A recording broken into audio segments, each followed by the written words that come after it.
years ago, Hungary realized it had a major problem. Abortions were up, the birth rate was low, and its population was dwindling. So the government here in the capital city of Budapest did something radical. It made children and families its most important resource. The cycle of familyhood. It begins here and then it goes all the way. Katalin Novak is a rising star in Hungary. She's a leader in the ruling political party Fidesz and serves as Minister for Families, a cabinet-level position focused on, get this, increasing the nation's birth rate. When her party took over in 2010, leaders realized they had two options: open the door to more immigrants or entice Hungarian citizens to have more babies. The number of marriages were down, the number of divorces were up, the number of abortions were high. In the last 40 years, Hungary's population dropped by 10%. Pastor Nemeth Sandor remembers those times well, when communist rule took the joy out of parenthood. So many people did not want children because they were afraid of being poor.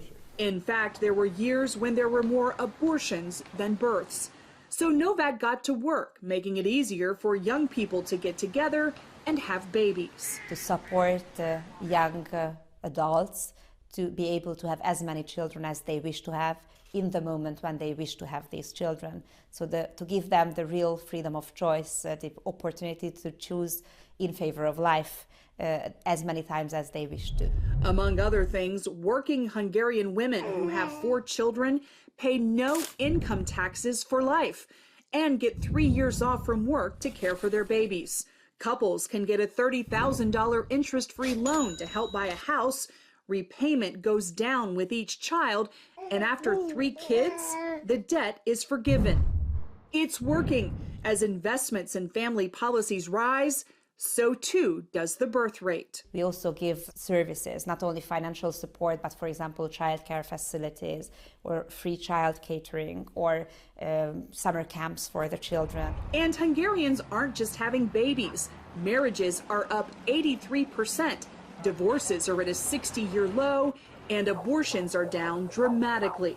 For me personally, this is one of the most important outcomes of our 10-year family-friendly or family-oriented policies, that the abortions dropped by 41%. And I think that we still have work to be done in this matter, because we have to point out the value of life. Hungary's pro-family policies are inscribed in its constitution. This year it was amended to clarify a mother is a woman and a father is a man. Leaders also passed a law placing the education of children, including sexual education, solely in the hands of parents, a move that drove European Union leaders in Brussels mad.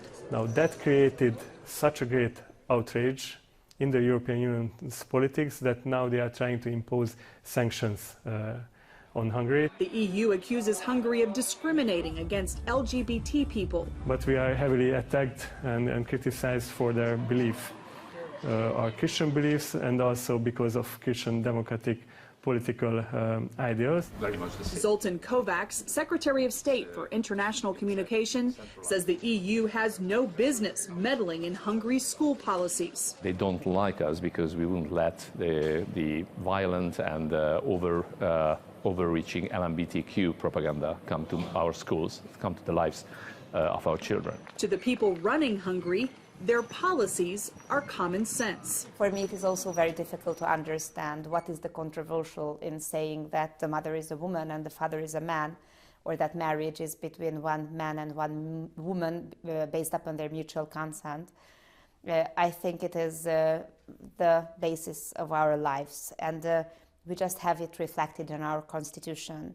So I think that we don't have to explain it, because it is just the way it has always been, and that's the way it still is in Hungary. As Hungary looks ahead to its elections next year, the opposition is banding together to take out Prime Minister Viktor Orban, who's been returned to office overwhelmingly 3 times. What would you like people in the U.S. to understand about what you're doing? We have never had the intention to having international attention, focusing on us, or teaching lessons to anybody, but we don't want to be taught any lessons either. Making the health and growth of families a government priority is revolutionary in today's world, but officials here see them as a commodity that enriches Hungarian society and has no alternative. Reporting from Budapest, Hungary,